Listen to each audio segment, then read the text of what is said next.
Je vous laisse tweaker plus les maps hein, si vous voulez affiner les transitions, etc. Vous avez tout ce qu'il faut pour le faire. Non, la magnitude est devenue trop faible. Voilà, c'est la fréquence qu'il va falloir baisser. Et je crois qu'en dessous de 1, ça change rien. Bah on va baisser ici. Voilà. Et on voulait des bouclettes sur les bouts. Alors allons-y. Les bouclettes ici c'est le coil. Donc on va rajouter du coil. Par défaut il est assez extrême. Hein. Voilà. Très très très extrême. Et ça c'est dans le radius. Donc notre radius va bien être de 0,01. Voilà. Et on va le monter petit à petit pour voir. Ça me paraît pas trop mal. Peut-être à 4. Voilà. Et on fait plusieurs boucles, peut-être. Non, non c'est trop. 2, ça suffira. Et on baisse. Ici. Voilà. Avant. Après.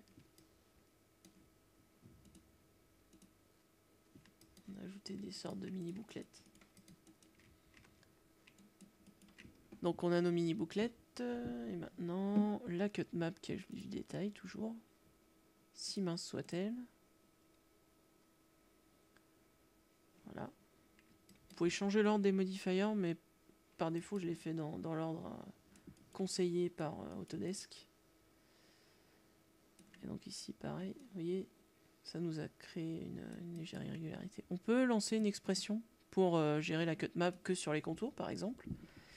Mais vu qu'on a géré ça en map, ça risquerait de mettre en conflit avec la map de length, en fait. Donc, soit on fait l'un, soit on fait l'autre, quoi.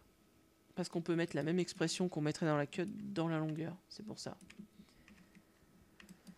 Ok, donc ça me semble pas trop mal. On ajoute le shader pour voir ce que ça donne. Sauvegarde. Pensée, pareil, celle-ci n'a pas encore été exportée, parce qu'il y a un problème. Donc on exporte nos descriptions.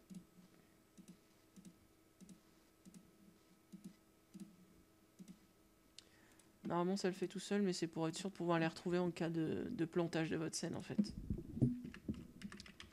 Comme ça vous pouvez les réimporter en utilisant le file import de la fenêtre XGen. Et ça vous permet de ne pas perdre votre travail.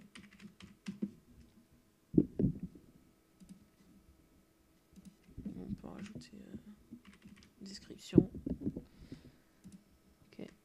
Donc là je viens de tout exporter.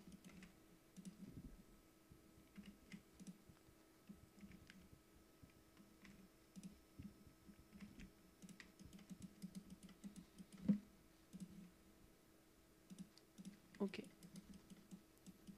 Et donc maintenant on va voir déjà si on sent la transition ici ou pas. Et on a déjà un truc irrégulier, je trouve ça pas trop mal par rapport au rendu souhaité. Donc on va tester.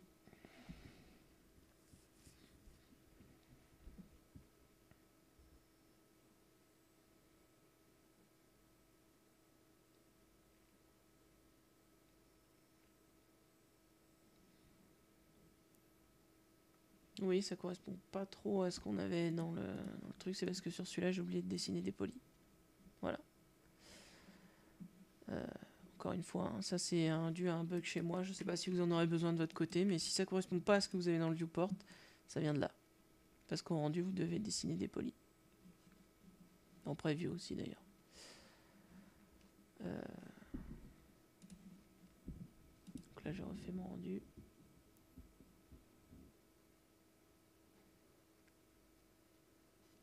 Voilà, si vous voulez affiner les transitions et tout, vous avez tout ce qu'il vous faut pour le faire. Donc toujours dans les maps. Length et densité. N'oubliez pas, vous pouvez ajouter des maps un peu partout pour voir ce que ça fait, mais normalement vous n'en aurez pas l'utilité pour ce personnage. Et voilà. Et donc je vous retrouve dans la prochaine vidéo pour voir les paramètres de rendu donc du shader. On va créer des dégradés dans les cheveux. Et une dernière vidéo pour créer de la dynamique si vous souhaitez sur vos R, différentes collections.